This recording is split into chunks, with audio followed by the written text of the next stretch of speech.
আওয়ামী লীগের যে বিভাজনের রাজনীতি, সেই বিভাজনের রাজনীতিকে প্রত্যাখ্যান করে তিনি ঐক্যের বাংলাদেশ তিনি তৈরি করেছিলেন। তিনি বলেছিলেন যে আমি বিশ্বাস করি আমি অন্যায়ের বিরুদ্ধে প্রতিবাদ করে আমি বিদ্রোহ করব এবং আমরা জয়ী হব। ছাত্র জনতার বিপ্লবের মাধ্যমে আমরা এদেশ থেকে স্বৈরাচার দূর করেছি জনাব তারেক রহমানের নেতৃত্বে।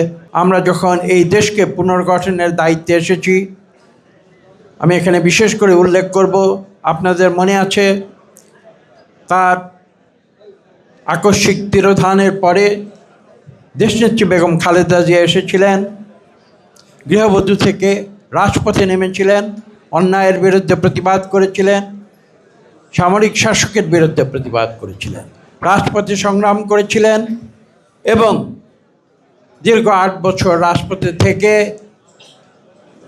জনগণের অধিকার নিয়ে আন্দোলনের মাধ্যমে তিনি স্বৈরসেনা শাসককে বিদায় দিয়েছিলেন।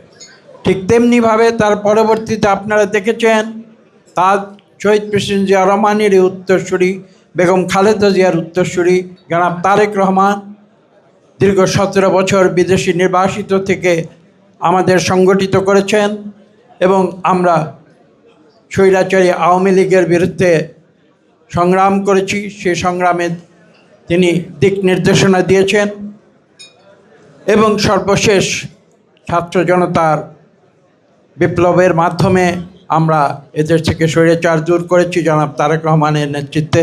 তিনি যেমন সিদ্ধান্ত নিয়ে পাকিস্তান বাহিনীর বিরুদ্ধে যুদ্ধ ঘোষণা করেছিলেন, স্বাধীনতা ঘোষণা করেছিলেন, ঠিক একইভাবে 1975-এর সিপাহী জনতার বিদ্রোহের পরে যখন বাংলাদেশের মানুষ পুনরায় তাকে দেশ গঠনের দায়িত্ব দেয়, তখন তিনি যে সরকার গঠন করেছিলেন, আপনাদের মনে রাখতে হবে সেই আত্মবিশ্বাসের বলে বলিয়ান হয়ে তিনি কিন্তু সমগ্র বাংলাদেশকে নতুন করে ঐক্যবদ্ধ করে আওয়ামী লীগের যে বিভাজনের রাজনীতি, সেই বিভাজনের রাজনীতিকে প্রত্যাখ্যান করে তিনি ঐক্যের বাংলাদেশ তিনি তৈরি করেছিলেন।